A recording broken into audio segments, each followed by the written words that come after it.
Ladies and gentlemen, welcome to episode number 6 of the Loose Lugs Podcast. I am your host, AJ. With me, as always, my co-host, Ryan. What's up, AJ? Number 6 of the podcast. Let's roll. Yeah, baby. Episode number 6. We made it this far. Hey, plenty more to come, boys. Plenty more to come. Hey, you had a pretty eventful weekend there, Ryan. I had a fantastic weekend. AJ, as AJ knows, some of our buddies came into town from out of state. Our boy Dub, who came in from Seattle, came in Thursday night. And then our boys Campbell and Polish came in from Indiana, Chicago. They like to represent, but we call them, it's Indiana, but we'll call it Chicago still. Came in Friday night, and we had a pretty eventful weekend. Hung out with them boys. We went to the casino a lot, got some good food. There were some good times. Watched the Michigan State game. Unfortunately, on my end, I wasn't too happy with that outcome. And then yesterday, we all went down to Ford Field to see the Carolina Panthers face off against the Detroit Lions, which was a great afternoon. Overall, it was a great experience hanging out with the fellas, Dub, Campbell, Polish, Tony, Sean, Brian, Sarah, Alexis, everybody. The fiance even got to go to her first ever football game yesterday, doing it to an unfortunate circumstance, but the ticket was had. She came on out. She had a really good time this weekend. I did end up skimming through the race earlier this afternoon when I got home from work. How about your weekend? I saw you did something Thursday night. Yeah, Thursday night. I took my dad out to see the Patriots and the Bucks because we're both Patriot fans. And let me tell you, we sat high up in the nosebleeds, but it was not a bad seat at all. We saw everything, it was crystal clear. You could make out everything on the field, and you definitely had a clear view of all the Buck fans leaving early with 4 minutes left. I took a video of it because I couldn't believe that there was so many fans leaving. And the best part about it is seeing the Patriots win, especially in Tampa. Primetime football game. I had never been to a primetime game before, so that was definitely something cool. Seeing Brady, which could be one more, the last time I get to see him down here in person, at least in Tampa, before he retires. Exactly. It was just, all in all, it was a fun night. Me and my dad, we both had fun with it. Definitely sounds like it. Yeah, it's funny too because we're sitting in almost an all Panthers sections yesterday at Ford Field, and when Carolina was up, by 17, people were getting to the fourth quarter. Lions weren't doing anything, so they started heading toward the exits, and Lions made the comeback, got it within 3. Then Carolina got that first down right before the 2-minute warning, and that was it. Crowd was singing the na na na na hey hey goodbye song to the Lions fans that were leaving. I'm like, hey, I'm sticking this out to the end. I always do. Anytime I go to an event, I always stay even a little bit past the event, just to catch. You never know what you're gonna miss.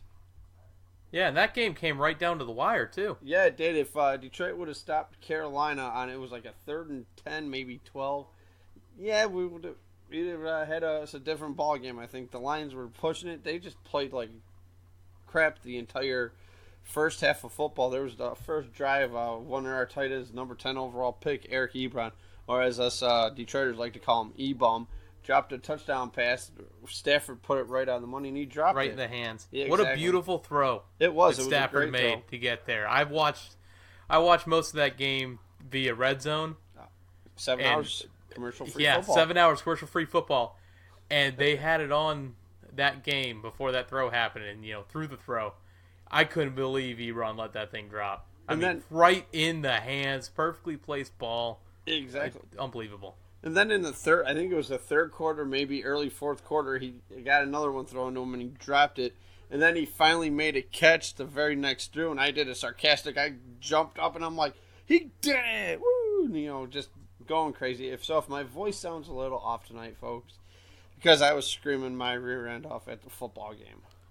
Yeah, it sounded like an awesome weekend. I'm going to try to make the trip next year when you all plan to get back together. It was a blast for sure. I can't wait again, man. Awesome times had by all.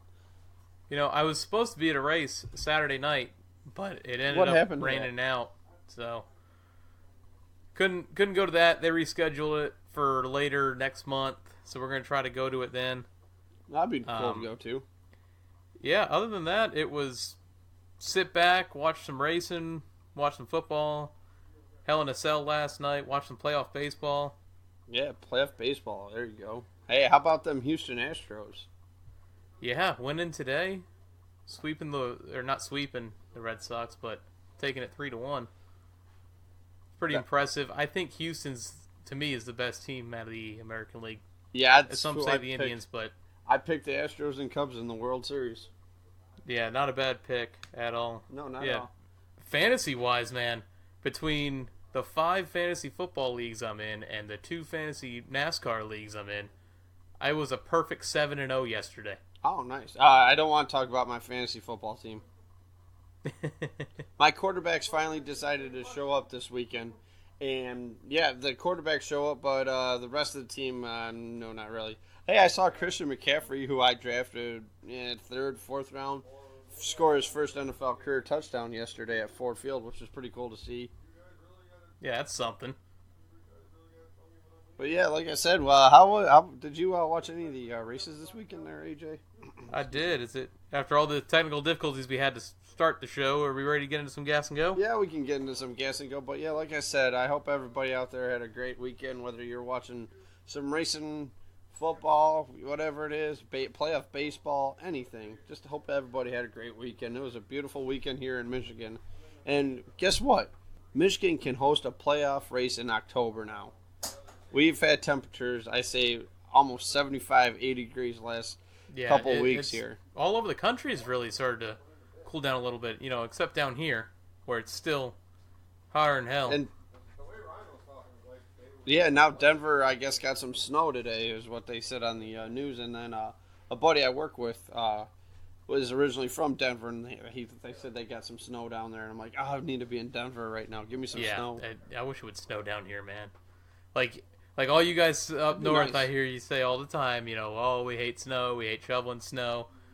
Man, I'll trade you this 90-degree October weather for your, snowy weather that you're getting right now. Oh, I love snow. But let's get into some gas and go. We had Xfinity at Charlotte this weekend. It was supposed to be a Saturday race, and it turned into a Saturday night race. Yeah, didn't they have some weather down there? Yeah, the rain, which ended up pushing the Cup race up an hour.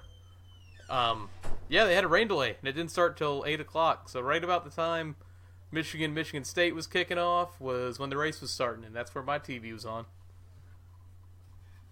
Yeah, I was going back and forth. We were over at a buddy's dad's house and watching the race. I put it on for a minute. Everybody's like, oh, you're turning on NASCAR? I'm like, yeah, I got to study for the podcast, guys. Come on now. Yeah.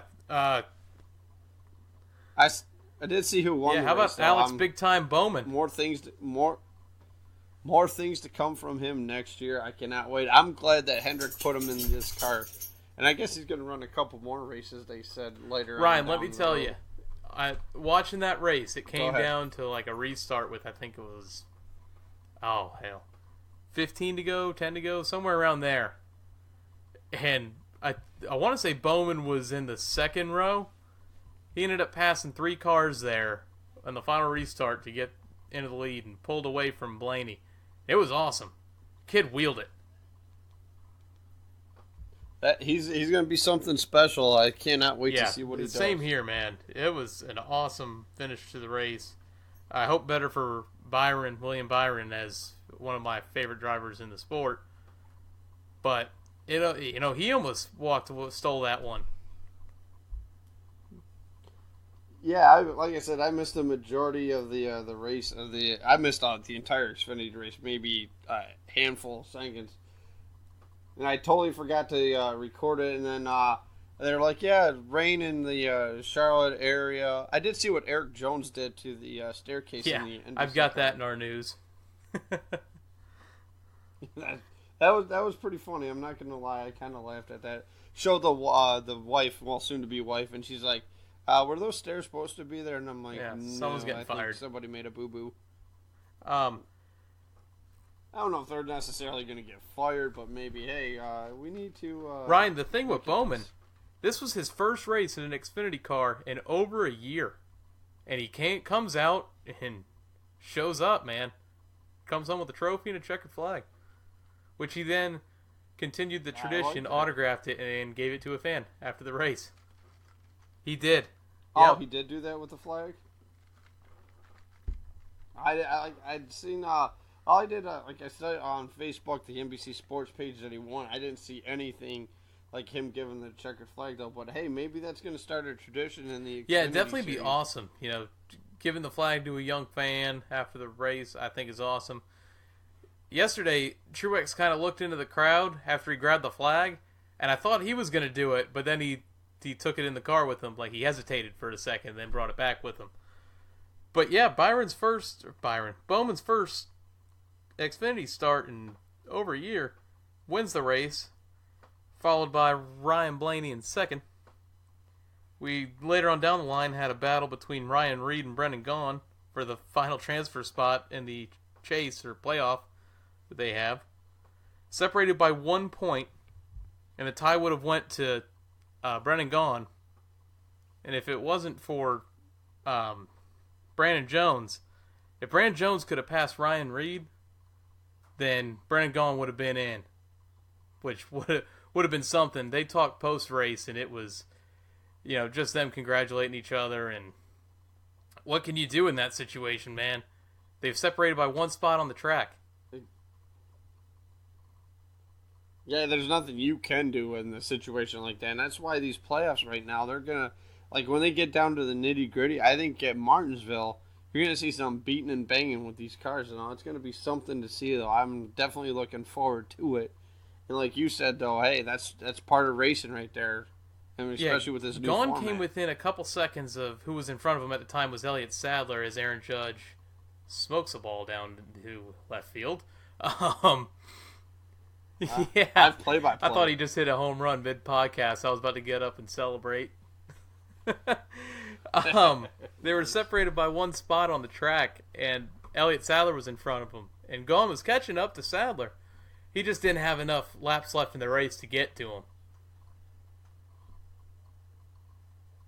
Yeah, wasn't that it was the elimination race. Right so, Brendan Gaughan doesn't get in, Ryan Reed gets in. It's one of them deals with the way this playoff format is. Yeah. Like I said, I like this. Hey, if your car's not good enough, or not really necessarily good enough, but you're not making these playoff points like we discussed on the last episode.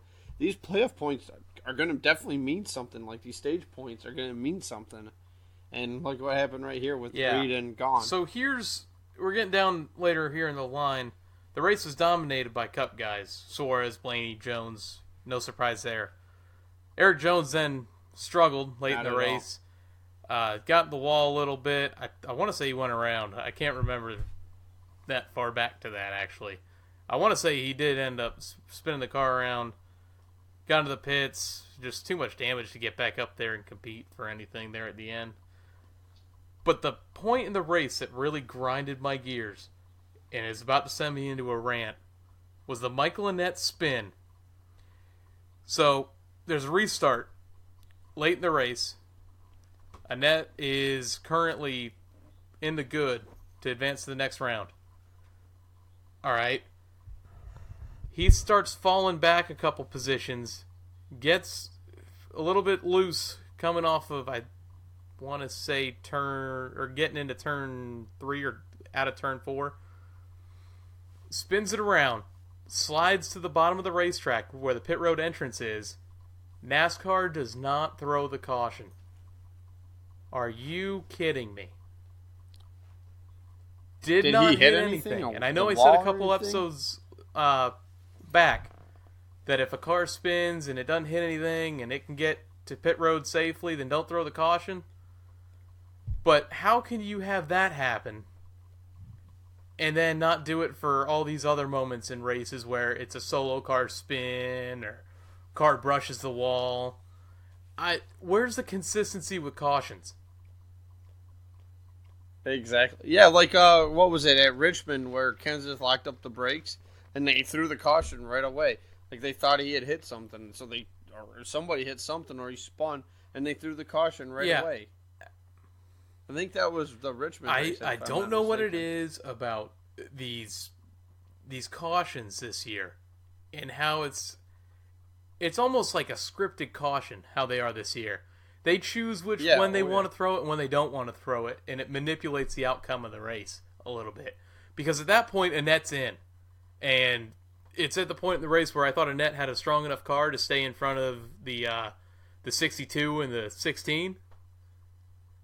But due to a spin that was none of his fault, and slides down the racetrack through a bunch of cars, you don't throw the caution. Makes no sense to me. And he's even struggled to get back straight. No, not at all. For a little bit, and they didn't throw a caution. See, that's the thing I don't get, like, right there. If you see a guy, like you're just saying, if a car spins, doesn't make contact but can get going, then don't throw the caution. But like you said, Annette was having trouble getting going again. They don't know if the car died. Maybe he misfire, has to refire the engine. But you gotta get these cautions. They've been so inconsistent with it this year. Like at Michigan, Kyle Busch is leading, and there was a hat on the track, and they threw a caution for it, and they caught so much heat for it. It was the June race.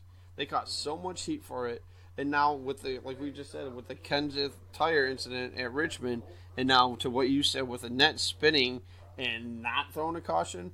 Yeah, what's up with that? I don't understand it, man, at all. It really just sent me into a pissed off world on Saturday when that happened. I was not happy. I have another reason why I was pissed off on Saturday, but I'm not going to get into that. John O'Corn played for Michigan State, not Michigan, but that's all right. So I'm just going to move on from that. Bowman took the lead on the final restart to win the race. Won it in the Chip Ganassi race in the 42 car, which was awesome to see. Sponsored by the HendrickCars.com. And your top 5 was Alex Bowman, Sam Hornish Jr., Ryan Blaney, Austin Dillon, Brennan Poole. I know I said earlier Blaney finished second. It was Hornish that finished second, Blaney third. Nice to see Hornish on the ride. It'd be awesome to see him back a lot more than what he is, but, I met him at Bristol, and he was so nice. He answered a question. It was him and Matt Yoakum, and I couldn't really think of a question to ask him, but since he's been in a variety of series, obviously between IndyCar and now with back in NASCAR, I asked him questions like, how many helmets do you have, and is there any difference between the styles of helmets between a Cup car and an Indy car? And he was like, there's not much of a difference, and it was he answered the question, which was nice. Signed my Xfinity or Nationwide ticket cool. that day. Yeah, he's a very nice guy, very down to earth. Eliminated. Brennan Gaughan, Michael Annett, Blake Koch, and Jeremy Clements. I got it right this week. I wasn't shocked that Clements doesn't shock me. Unfortunately. Blake doesn't surprise me. Annett surprises me just because he had such a good run at Charlotte up until he spun in that whole caution situation. And then Gaughan, man, so close. Yeah, one point to the good. 1 point. So your standings for the round of, I believe it's 8 now? William Byron, Justin Allgaier, Elliott Sadler, Daniel Hemrick, Cole Custer, Brendan Poole, Ryan Reed, and Matt Tifft. Matt Tifft making it through. That one surprised me. Yeah, it doesn't. Tifft just surprised me because he didn't have all that great of runs, in my opinion, the last couple weeks. But exactly. So those are your round of 8. So next round, who's in and who's out? I'm keeping Cole Custer, Byron in there. You know what? I think Tifft does get eliminated this round. I would also put Tifft out here. Is this where we eliminate it down to the championship 4? Or is there still one more? No, this is championship 4 round, I do believe. Yeah, this would be championship 4 right here. My 4 I'm taking to Homestead: Byron, Allgaier, Sadler, and Custer. I'll go Byron, Allgaier, Custer, Poole. Okay. See, I was borderline Hemrick, Custer there, so. Yeah. Yeah, Custer's been running good. They found something in the 00. at Stewart Haas Racing for these playoffs, and it's definitely showing on the track. He's been up in the top 10. But yeah, we'll wait and see what happens at the second round. I know they're off this weekend because they're in Talladega this weekend. And I think, what was the next race if I'm not Kansas mistaken here? I think you got that schedule. Kansas, 2 weeks. It is Kansas, yeah, that's so right. It's Kansas. October 21st Kansas at 3 in 2 p.m. weeks, Eastern on your local NBC channel. Wow, Xfinity going to the NBC. Yeah, well, I mean, NBC doesn't really have anything to show on a Saturday anymore, unless Notre Dame's playing. Yeah, unless the Fighting Irish are That's playing. crazy. What is it, a deal that the Irish and NBC have that puts... They signed a contract a long time ago. Then that's where if Notre Dame has a home game, they're on NBC, or they had a game where they're on NBCSN because of a golf tournament, I do believe, if I'm not mistaken, for the FedEx Cup. But NBC and Notre Dame, I can't remember how long this contract ago they signed. But it's been a while. So, we're going to move on to the Monster Energy NASCAR Cup Series, which raced at Charlotte yesterday.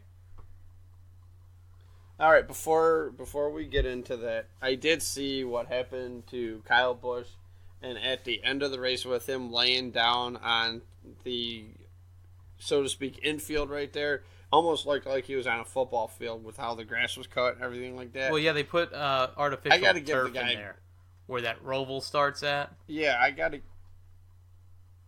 Oh, yeah, that's right, because yeah. we're getting ready to set that up. Yeah, that's right. I got to give the guy due, though. Like, Dale Jarrett and both Jeff Burton were saying on the broadcast, and I caught the end of that, too, that carbon monoxide does get into the car, especially with no airflow through there. Hey, he was exhausted after that race. I remember there was a race, this was a while ago. Mark Martin, when he was driving for Roush in the Valvoline car, lost his power steering fluid at Bristol with 300 to go, and he finished that race. And after he didn't win, I think he got a top 10. And they interviewed him after the race, and he was just so beat, he lost 5 or 6 pounds in that race car. Yeah, I've got a little bit insane about Kyle Busch in here for my notes on the race. But the race was won by Martin Truex Jr. after it was moved up an hour due to the threat of rain, which I think is the first time they've done this year. Hey, hats off. You see the weather pattern? Hey, make the announcement. You're covered on TV. Make the announcement. Hey, we're moving this race up due to the fact there's threatening weather. There's rain in the area, and we don't know when it's going to pass. So we're going to move the race up an hour. If you have to move it up 2 hours, move it up 2 hours. I agree with you there.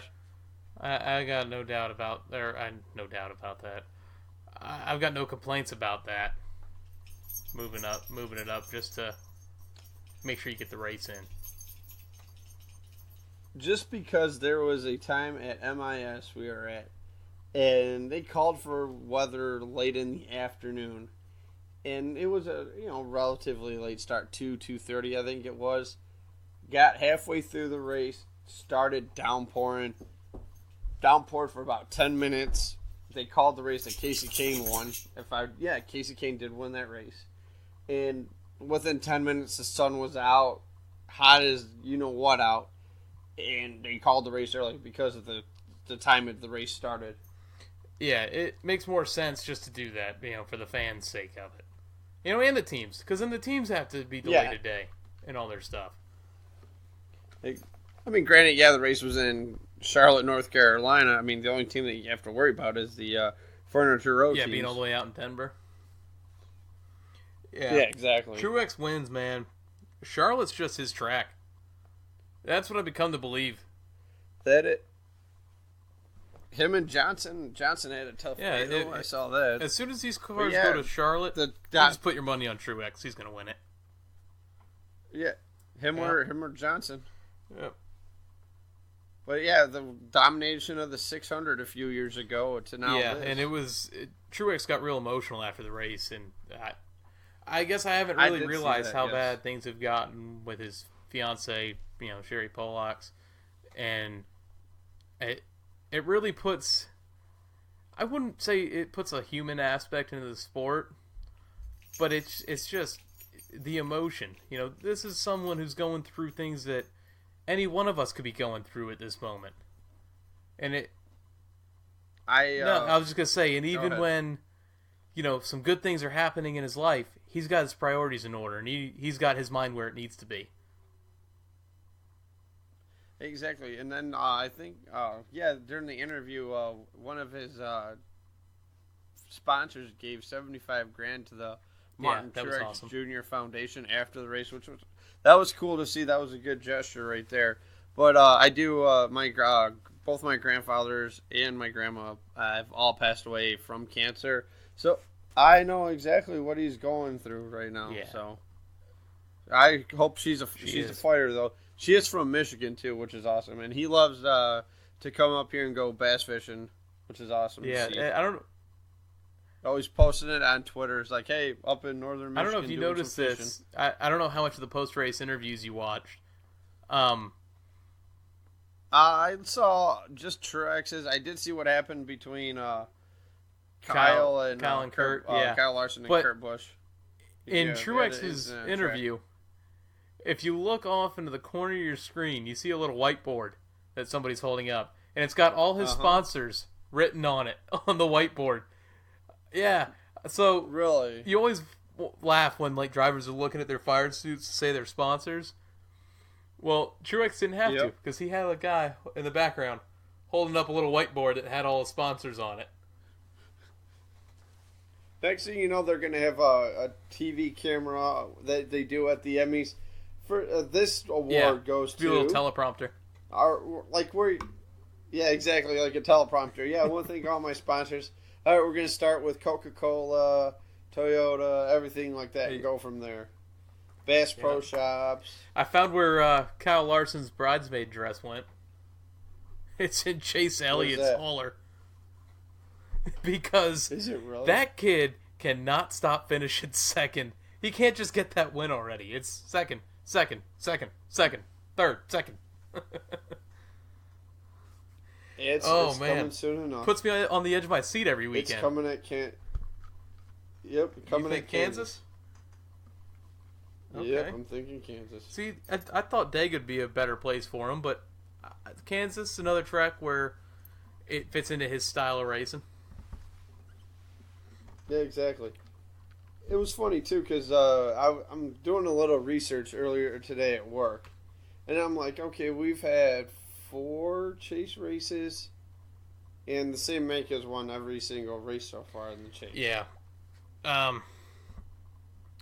This is where I have the Kyle Busch thing, and I'm looking at it. So he wrecks. But yeah, Harvick won 2 stages. Harvick did win the first 2 stages. Honestly, Harvick had the car to beat, in my opinion, of the race. Yeah, that he did though. And then Truex, Cole Pern. I don't know if he's that good of a crew chief, or if they got that much more horsepower. Cole Pern, to me, is an awesome crew chief. It's like how Jimmy and Chad were. You know, a couple years ago when they went on that stretch where they won, was it 4 in a row or 5 in a row? Yeah, 5 in a row. To me, it's exactly like that. They just have an edge on the entire field. They figured something out that no one else has seen yet, and they're not telling anybody, and I don't blame them. You know, there might be a Toyota pack, so to speak, but they're not telling Gibbs what's under the hood. No, they're not. So it's awesome to see a little bit of separation there.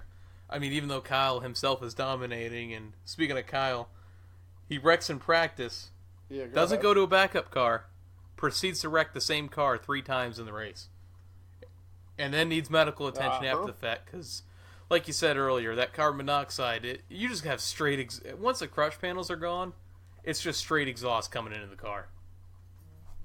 And it's... That it is. And now here's my thing. I did see the replay of him wrecking on Friday, or during practice. Why not go to a backup car? I remember back in the 80s, 90s, where backup cars were exactly what they were. A Plan B car. Nowadays, these backup cars, some of them are better than the primaries. That comes into play at tracks like Daytona, Talladega, where I've seen that happen, where it turns out the backup car was better than the primary. That happened to Junior at Daytona, where they didn't think anything was better than the primary car, and they ended up wrecking the primary car, went to the backup, and ended up winning the Daytona 500 with it. That was awesome to see. Was it in a practice? Yeah, it was a practice crash. And he had to go to a backup car. I think it was before the duels. Won the duel and proceeded to win the 500 that year. Exactly.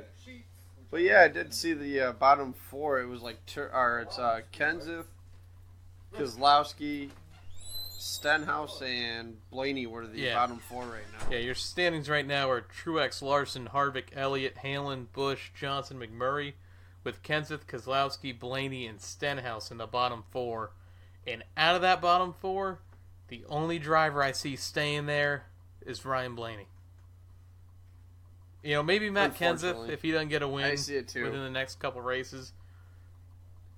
He runs great at Kansas. Most Toyotas do, you know. I still see Hamlin being out. If Kyle doesn't turn it around because you're going to Talladega, and it's a track that could take you out in the blink of an eye. He may be out. I think it could be a real challenge. The 18 is finally facing a challenge this year. So. Yeah, and even if Truex didn't win that race, I do believe he'd still be sinking in points because with how many stages. Yeah, well, now we don't have to worry about it. Like I said, before the playoffs even started, Truex to me is a lock for Homestead. He's in Homestead already. Oh, yeah. Of course he is. Hey, the 31 wrecked early.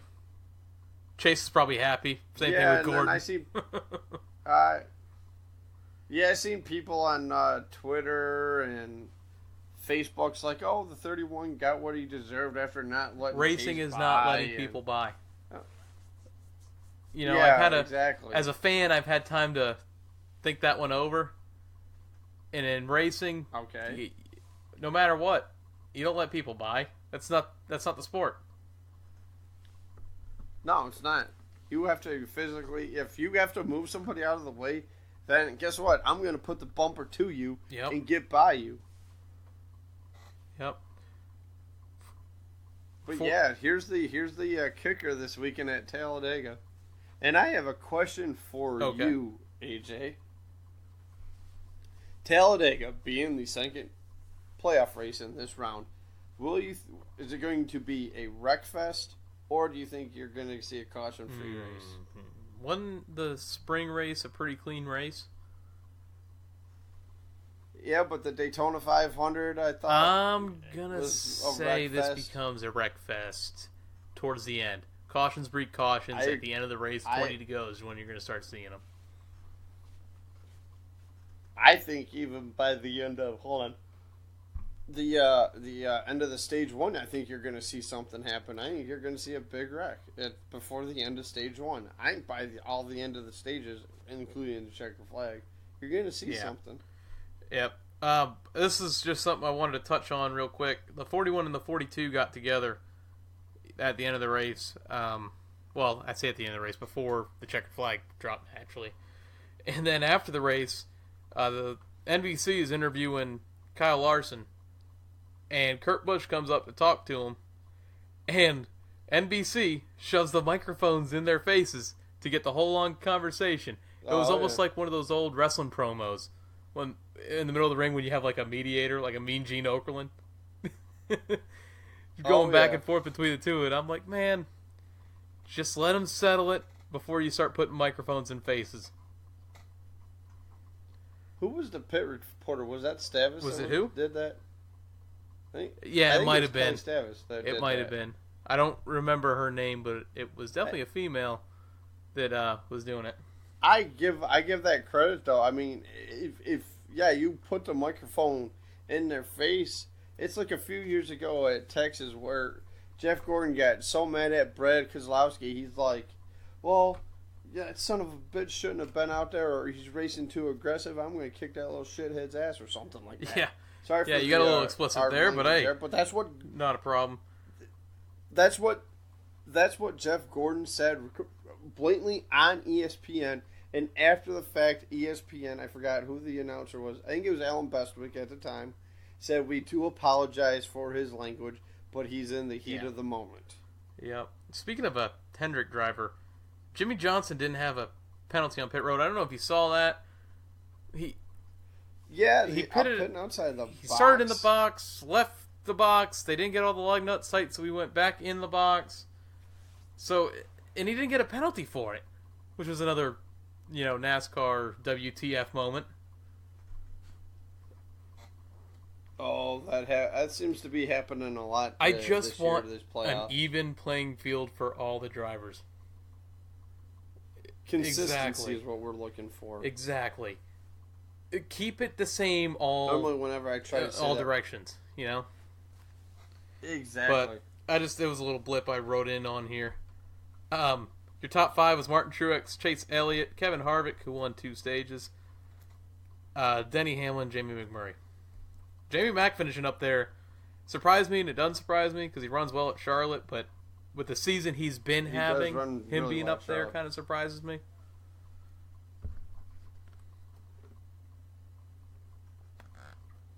Yeah, I still think he's going to get eliminated this round.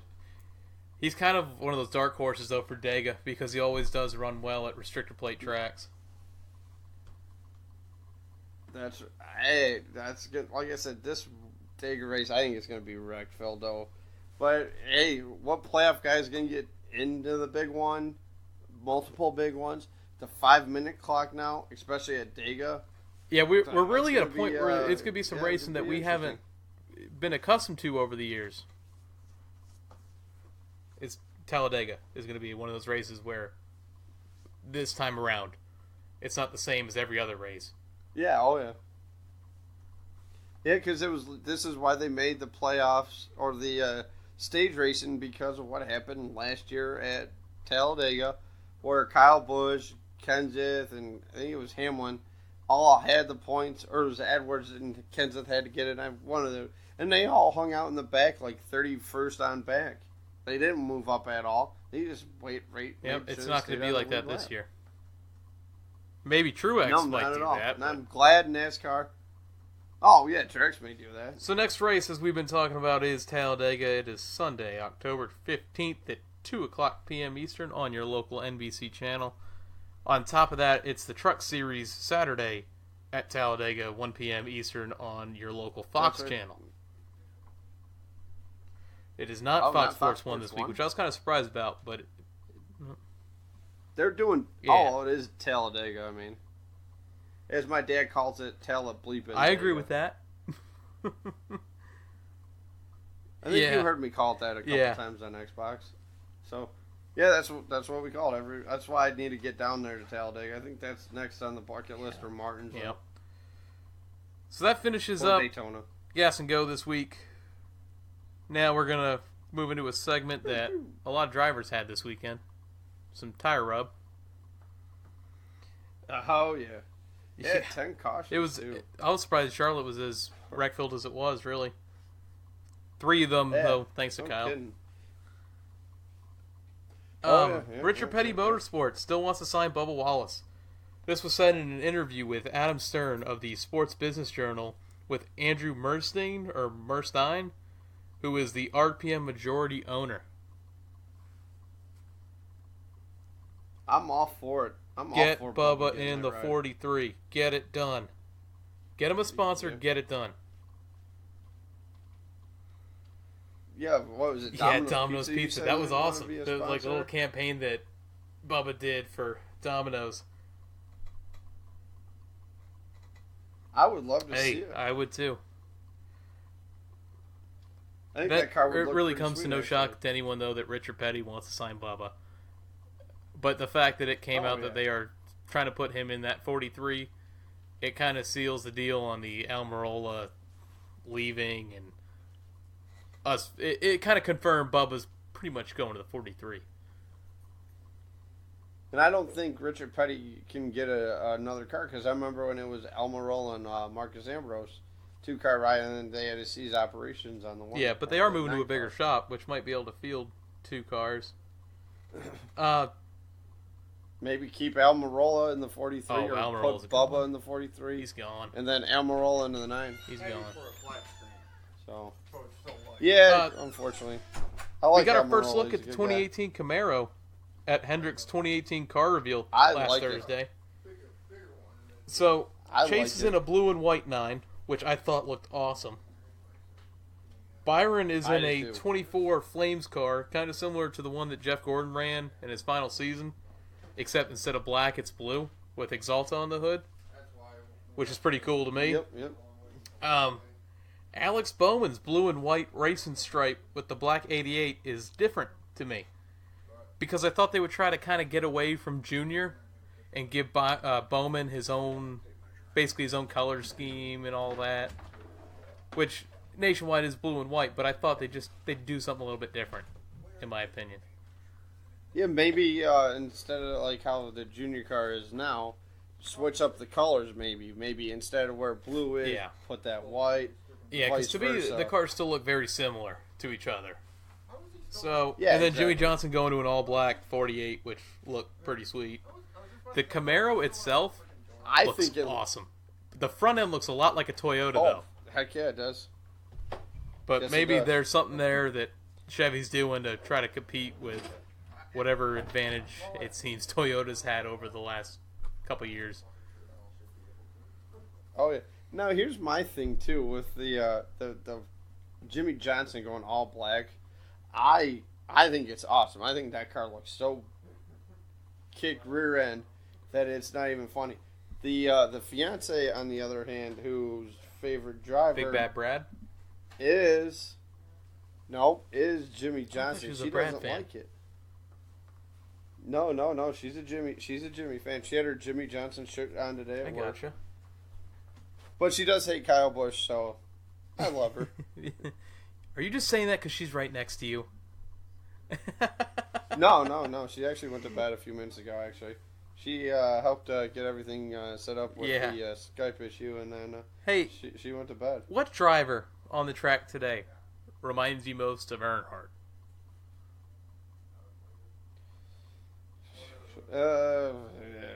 Out of all the drivers right now, I don't know. That's a good question, actually. I think it's the 48. And what better way to show that than putting him in an all-black car? My problem, though, is if Earnhardt wanted to move you out of the way, he would move you out of the way. And I've seen Johnson do that here or there, but not on a consistent basis, though. And maybe wins-wise, you could do that with, Earnhardt. I don't know. I can't see it. I understand where you're coming from with that. I just, accomplishment-wise, that's why I say that about Earnhardt and Jimmy. And so, for that, him in a black car. There's some people out there that would say the Bushes. Yeah, moving on. Both of them. Yeah. We had no hashtag #AskLug questions this week.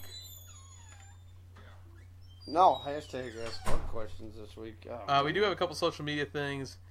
But I remember you talking earlier about the whole Eric Jones and Jeff Burton thing. So, for those that didn't hear, Eric Jones was driving the NBC Sports car. You know how before they race, they do like a ride around the track and explain the track details and all that to you. Yeah, so Eric Jones is taking a couple laps around with Jeff Burton in the passenger seat and ends up coming into the tri-oval. Well, I guess you can call it a tri-oval. Front straightaway would be more what it is. Hits the crossover steps that take you from the grandstands to the track. So someone left the steps on the track. Nobody out of everybody at the track noticed these steps that are sitting right next to the flag stand, sitting on the track, and failed to communicate with Jones and Burton. Hey, watch out. You gotta think too.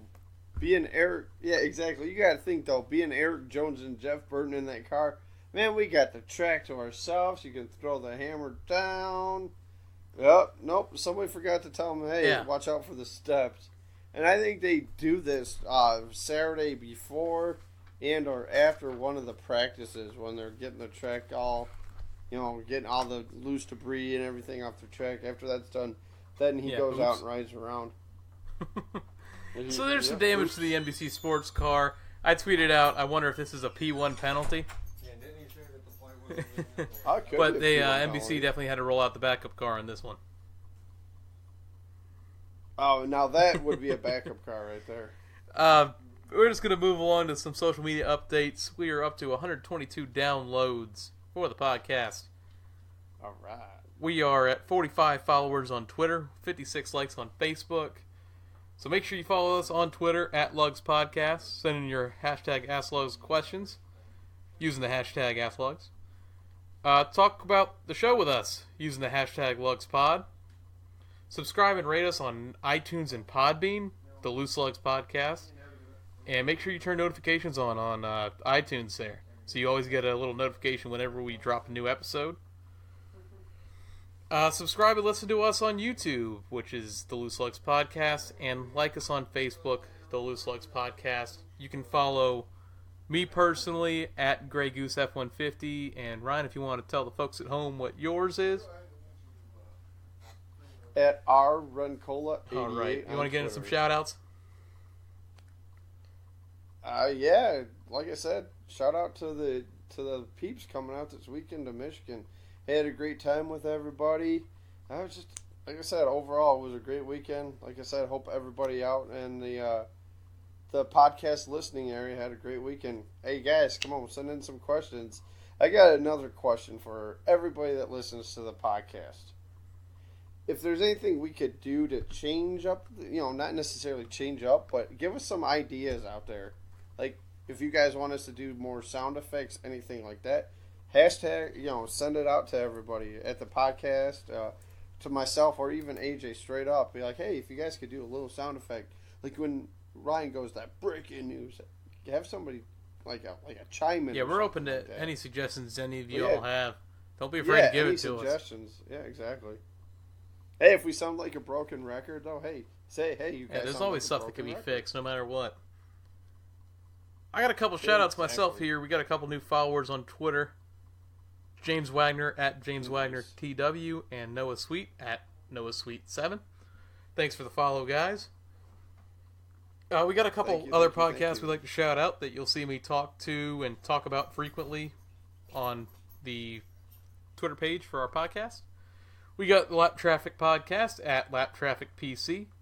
We have the PTM Racing Podcast at PTM Podcast. We have the Bump and Run Podcast at the BNR Podcast.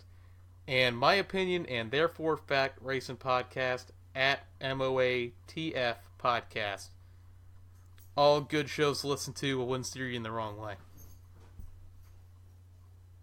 They are all so fun Ryan, to listen to. You got a rant this week? Is it rant? Okay, before I begin my rant this week on week 6 of the podcast, I want to say I apologize about the rant last week. I had something all good lined up in my head where I wanted to go off, scream and yell, but as soon as AJ's like, hey, it's taunt time, and I'm like, uh-oh, what am I going to taunt about? And that's what I did taunt about, unfortunately. So here we go with this week's taunt. So I'm skimming through the race this afternoon when I get home from work, and I noticed the seats at Charlotte Motor Speedway. Why? To me, it looks empty. It really does. It really looks empty. This is the playoff right now for NASCAR. I would think these stands would be filled, not necessarily a sellout, but filled, more people involved in the, to go out to these races. I understand that there was weather in the area of the Charlotte Motor Speedway area, and I understand that rain weather does play a factor in attendance as well. But is NASCAR making these ticket prices too high where a family of 4 can't go out there and enjoy a playoff race? Is it people not just are tired of the rules in the sport? The car changes every year. What is it? I just don't understand it. Because I remember trying to get tickets to MIS. Even Bristol, especially Bristol, there was a waiting list for Bristol for almost 10, 20 plus years. And now you can walk up the day of the race, or not really technically the day of the race at Bristol, I'm not entirely sure, maybe the spring race. But at MIS, you can walk up the day of the race, sit center grandstand if I wanted to, row 10, 20, somewhere like that. the day of the race. There was times where we could not do that. AJ, if I'm wrong, quote me on this, but at Daytona, minus the 500, could you do that for the July 4th race out there? Could you walk up and get a ticket the day of the race out there? You'd have a tough time getting seats together, I would think, because even the July race seems like it's usually sold out there. Yeah. No, you can go in there and get a ticket, though I don't think it any problem. There. Yeah, because like in the June race, I showed AJ where I sat, and there was like maybe 10 rows plus, that there was one person here, one person there, a couple people here, and I just don't know what it is. What is it? Ticket prices. Obviously, we know there's issues with the hotels, which we could get into at a later podcast about prices. Maybe during the actually, you know what? We should do that in the off season. AJ, during the off season. Yeah. Do something about like the hotel prices around the areas. Problem here, I don't know if you're done with your rant yet, so if you're not done, just keep. Okay. Problem with attendance. I'm done with the rant. So. And I'm a firm believer in you have to experience a NASCAR race in person to understand the true enjoyment of the sport. No, it doesn't. There's so much better racing going on around the track than what the TV shows. The problem lies, people don't want to leave home to watch the race. The way social media has become and the way TV has become, it has changed all sporting events. It's not just NASCAR that's seen a decline, it's all the sports. Football, baseball, basketball on occasion. I've seen some playoff games that weren't fully sold out. Even hockey. There's been playoff games that haven't been sold out. So, it's really everywhere, and it lies in the fact that it's more comfortable for people to sit at home and watch it than it is to go to these sporting events. And like you said, one way you can change it is you could definitely lower ticket prices. Lowering hotel prices would be a little bit more difficult. Maybe add in ticket packages that add in a hotel with the ticket package. And see, that would be perfect right there, what you just said with the ticket packages. How about this? Do a 4-pack of tickets. Like if you're coming from out of state, 4-pack of tickets in a hotel. Do I don't know, $500, something like that. I don't know, somewhere around there. Don't $1,500 for this pack. I know there's tracks that do something similar to this, but maybe lower the price of the ticket packages because I know, obviously being from Michigan, there's a lot of fellow Canadians that come down for the races at MISO, and they're like, I don't think we can do it anymore just because of our hotel, camping, anything like that. 2 tickets to the race, 2 pit passes, fan zone passes, and then a hotel room for 2 nights or whatever, 1 night. Yeah, exactly. I mean, if you got a family of 4 and everybody in the family loves racing, though, then do 2 separate ticket packages, maybe. Or there's definitely ways that NASCAR can change it. Something like that. I'd like to say they're working at it because it looks like attendance is. To me, it looks like it's slightly gotten better to the eye. It seems like more races that have more fans in the stands than usually do. It might be because this is Junior's last year that I'm noticing it more. I have noticed that. But I mean, have there been pitiful crowds this year? I don't think so. I think we've had a couple of great crowds this year. Oh yeah. I know Daytona was a great crowd. Oh, yeah. Both races at Daytona. Vegas is always a good crowd. Not Martinsville. What was it? Watkins Glen. Sonoma they had a really good crowd for their only race of the year. Yeah, but yeah, Sonoma had a decent crowd too. Yes. Yep, Michigan's that's just my take on it. I don't make the decisions in NASCAR, crowd. But if that's how I see it working. So, before we have any more difficulties in this show, let's just get to the white flag. Let's get our predictions out there and get off the air. Yes, before anything happens. But yeah, white flag. Here we go. Sponsored by I won last week with Chase. You didn't hear that. I won last week with Chase. Finished second. So this week it's your turn. Who are you going for, Dega? Who am I going with, Dega? My heart's going with Junior. I want to see it. I want to see it. I want to see it.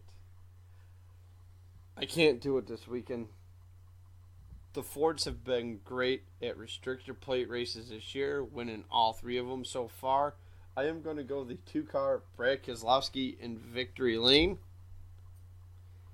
And the dark horse of the race will be Jeffrey Earnhardt. Because it is Talladega. It is Talladega. And look at the surprise winners we've had there before. Think of David Reagan. Who else is other guys? I can. There's a whole bunch of lists.